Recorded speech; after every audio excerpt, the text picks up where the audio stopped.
Vous écoutez un podcast Top Music. Premier sur la région. C'est moi le patron, avec le réseau Entreprendre. Eh bien, c'est parti pour un nouveau podcast. C'est moi le patron, organisé par Top Music et Réseau Entreprendre Alsace. Et ce matin, j'ai le plaisir de recevoir Olivier Gros. Bonjour Olivier. Bonjour Alain. Alors Olivier est dirigeant d'une société qui s'appelle Proévolution. Il va nous parler de cette entreprise, bien sûr. Il a 61 ans, il a déjà 1000 vies, il est passé par 1000 entreprises. C'est un entrepreneur dans l'âme. Il a beaucoup soutenu des lauréats chez Réseau Entreprendre. Et aujourd'hui, donc, à travers tout son parcours d'ingénieur, il travaille, je crois, dans le management de transition chez Proévolution. Mais il en parlera bien mieux que moi. Olivier. Merci Alain. Oui, effectivement, depuis un an, j'ai intégré ce cabinet Proévolution, dirigé par Marc Sarvatka. Alors, juste deux mots sur le cabinet. C'est un cabinet qui existe depuis 34 ans, qui a un business model assez complet au niveau de la gestion du cycle du capital humain des collaborateurs, en amont, en aval et au sein des sociétés. Il y a 4 pôles d'activité, un pôle historique, le recrutement, cabinet de chasse, un pôle transition de carrière, conseil RH, et ce fameux pôle management de transition dont on va parler, qu'on a créé depuis un an. Et puis une activité en parallèle des 3 autres sur le marketing digital pour à la fois en interne et en externe travailler sur l'impact au niveau des ressources humaines et surtout travailler la marque employeur. Alors le management de transition, en fait, on l'a créé avec Marc Sarvatka il y a tout juste un an. Et à votre arrivée. Exactement. Et qu'est-ce que c'est sympa à 61 ans, comme vous dites, de créer une activité qui a explosé comme une start-up la première année. Ça fait du bien. C'est une autre façon de travailler et de voir les choses. Beaucoup de synergie à la fois commerciale, opérationnelle avec les autres activités du cabinet. Bon, un métier, le management de transition, pour expliquer en quelques mots, c'est de l'intérim pour 4 dirigeants. On peut le résumer comme ça. C'est-à-dire qu'on va trouver des postes par rapport au comité de direction ou au N-1 du comité de direction, ce qu'on appelle communément du middle management, pour des missions temporaires de 6 mois, 9 mois, 12 mois, soit pour remplacer quelqu'un qui est parti pour les raisons X ou Y de la société, soit qui est saturé, qui ne peut plus faire d'autres projets et a besoin de mettre en œuvre certains projets sur des missions déterminées. Voilà, donc un métier très complémentaire aux autres, qui nous apporte beaucoup au niveau de nos clients. Et en même temps, on profite de cette intégration dans le cabinet avec le management de transition pour avoir des offres combinées. Parce que je ne sais pas si vous savez, Alain, mais aujourd'hui, 80% des PME et des ETI ont des difficultés à recruter. Oui.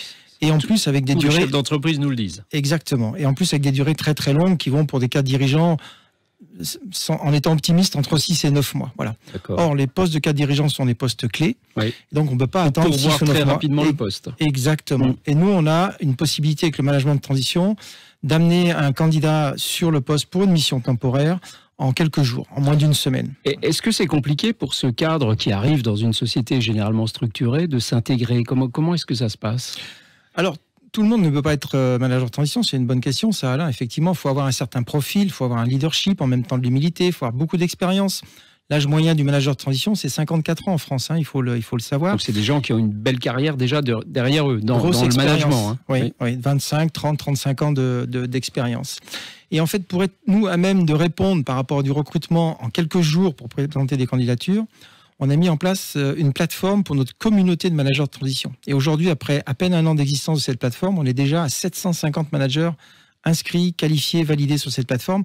Et c'est ce qui nous permet d'être en mesure de proposer une candidature en quelques jours, parce qu'il y a toujours un tiers des managers qui sont en intermission et qui sont disponibles pour démarrer une mission. Vous avez dit un mot important, valider. Vous validez, bien sûr, ces managers avant de les intégrer dans les équipes. Bien évidemment, on les valide pour les intégrer sur notre plateforme, on les revalide pour chaque mission en fonction du profil demandé par le client. Parce qu'un manager de transition, il doit bien sûr avoir toutes les compétences techniques, managériales, métiers qui sont demandées par le client, mais les soft skills sont très importants. Je vous disais, le leadership et l'humilité en même temps pour vraiment aller vite et en même temps pas bloquer les équipes. Mais c'est peut-être naïf comme question, mais il y en a bien qui doivent rester ensuite dans l'entreprise, j'imagine, non ? Alors ça arrive, mais pas aussi souvent que ça. Soit le cahier des charges est défini en amont avec le client et on travaille dans cet axe-là, de trouver des managers qui sont susceptibles d'accepter un CDI. Mais vous savez, les managers de transition, quand ils démarrent dans ce métier-là, ils y prennent goût très vite. Ils veulent rester indépendants. Rester indépendants, l'intérêt d'avoir des nouveaux challenges, de gérer son intermission comme on le veut. Je veux m'arrêter 1 mois, 2 mois, 3 mois, etc. C'est une approche assez sympathique, surtout quand on arrive dans des âges moyens à plus de 50, 55 ans derrière. Alors, est-ce que ce métier de manager de transition peut également, j'allais dire, s'adapter à lauréat de Réseau Entreprendre, donc à une entreprise qui démarre finalement? Est-ce que c'est possible de mettre un manager de transition dans une start-up? Souvent, les start-up, on le sait, hein, c'est une très belle équipe, mais souvent, c'est que des ingénieurs ou que des développeurs informatiques. Il faut parfois un commercial, il faut parfois un financier. Est-ce que ça matche bien? Alors, ça peut très bien matcher et c'est de plus en plus à la mode au niveau des startups. C'est vrai que ça a démarré il y a une trentaine d'années en Europe, à part les grands groupes internationaux, c'est descendu rapidement au niveau des ETI et là, depuis quelques années, au niveau des PME, éventuellement en temps partiel d'ailleurs, temps partagé.